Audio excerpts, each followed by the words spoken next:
प्रश्नावली 6 का उदाहरण कर रहे हैं। उदाहरण है दूसरा। ABCD क्या है? एक समलंब चतुर्भुज है। असमांतर भुजाएं कौन सी है? AD और BC। AD पर है बिंदु E और BC पर है F।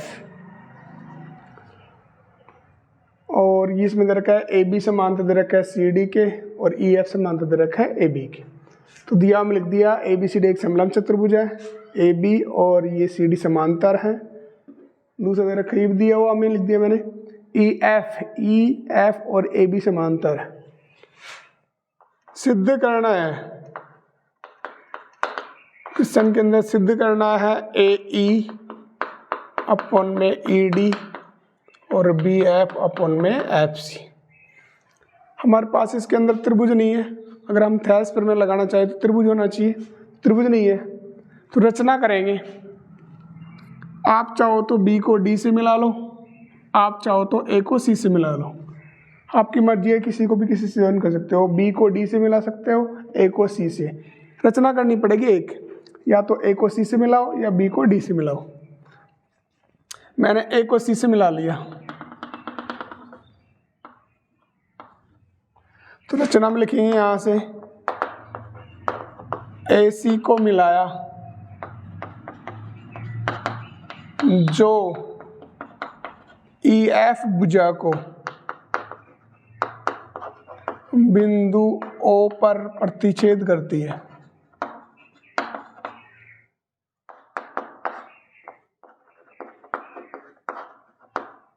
ये कर दी मैंने रचना। अब क्वेश्चन सोल्व करेंगे यहाँ से उत्पत्ति।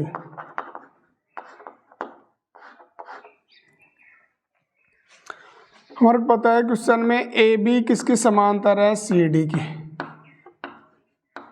तथा और EF किसके समांतर है? AB की। आपको क्वेश्चन के अंदर दिया है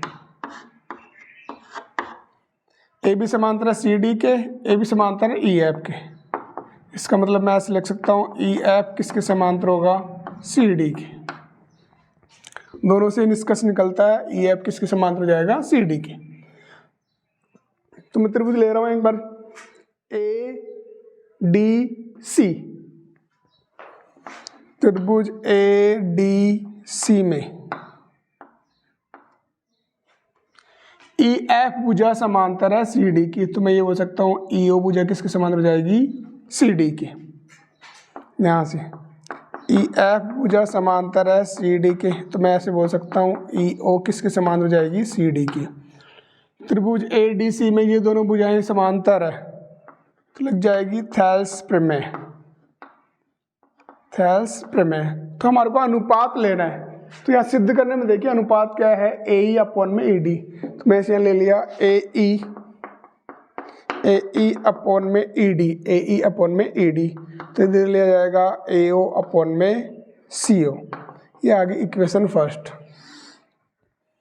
इसी प्रकार दूसरा त्रिभुज लेंगे ABC। त्रिभुज ABC में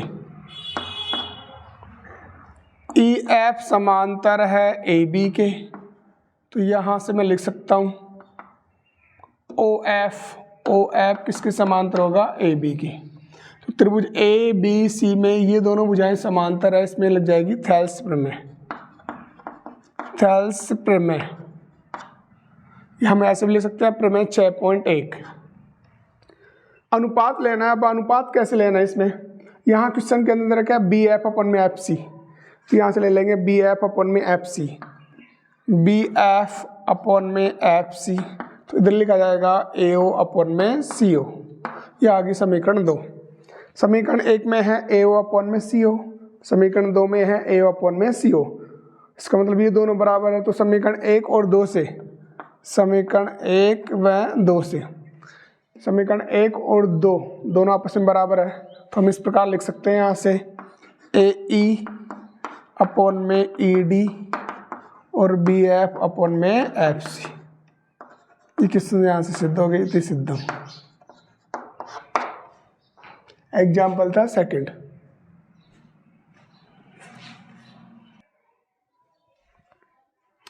एक उदाहरण नंबर 4 है, एक उदाहरण है 6। पहले हम पढ़ते हैं उदाहरण नंबर 4 को।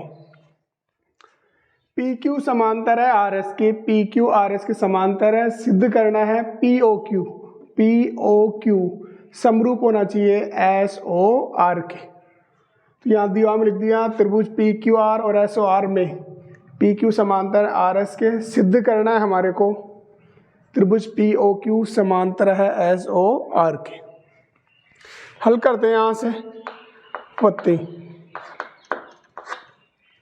एक त्रिभुज लिया मैंने पी ओ क्यू तथा दूसरा त्रिभुज लिया एस ओ आर में। ये दोनों रेखाएं समांतर है, पी क्यू समांतर है आर एस के। मैंने नंबरिंग कर दिया यहाँ से 1 2 3 4 5 और 6। अपने मन से कैसे नंबरिंग कर सकते हो। कोण एक किसके बराबर होगा 6 के।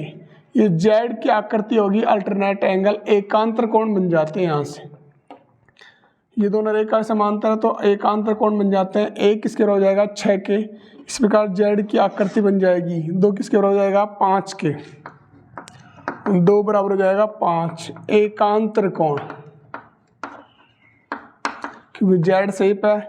ये भी बन जाएगा एकांतर कोण।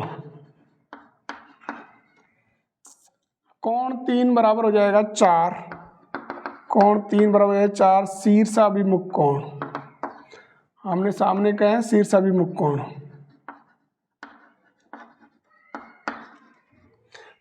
दोनों त्रिभुज में तीनों कोण बराबर है तो लग गया ट्रिपल ए समरूपता नियम।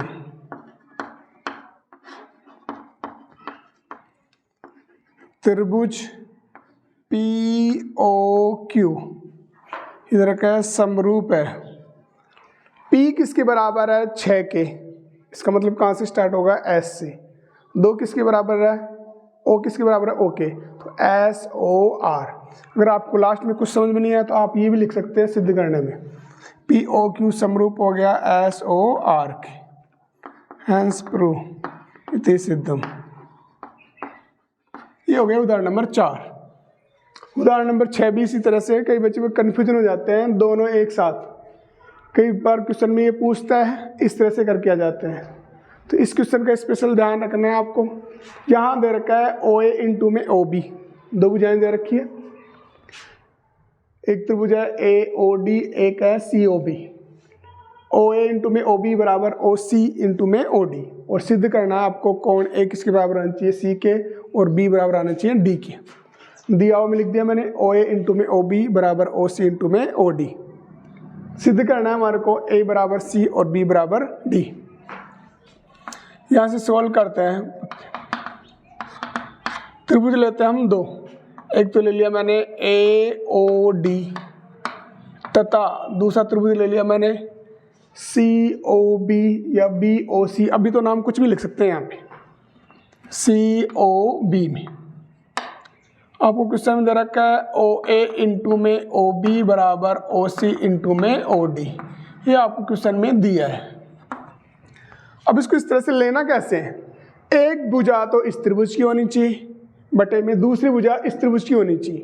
तो यहाँ से लिखेंगे ए ओ, ये आ गया ओ ए भुजा आ गई तो इसके बटे में इस त्रिभुज की भुजा आएगी। तो ओ सी इस त्रिभुज की भुजा है, ओ डी इस त्रिभुज की भुजा है।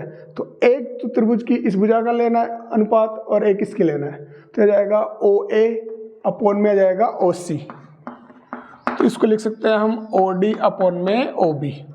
अब देखिए एक त्रिभुज तो ये रहा, एक ये रहा, ए ओ अपॉन में सी ओ और आ जाएगा ओ डी अपॉन में ओ बी। 2 भुजाओं का अनुपात बराबर आ रहा है और बीच का कोण ओ बराबर हो जाएगा ओ।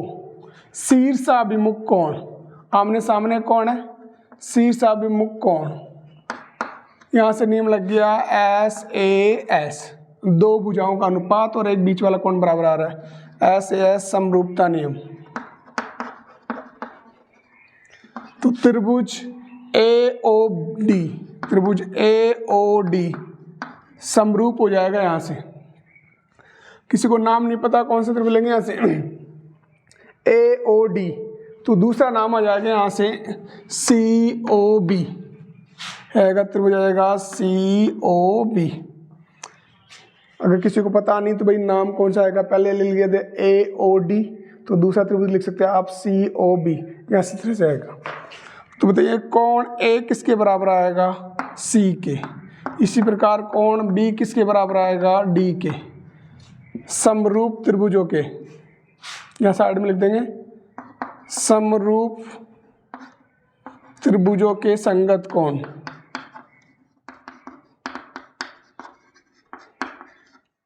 तो कोण A बराबर आ गया C और कोण B बराबर आ गया D। इस प्रकार क्वेश्चन यहाँ से सिद्ध हो जाता है।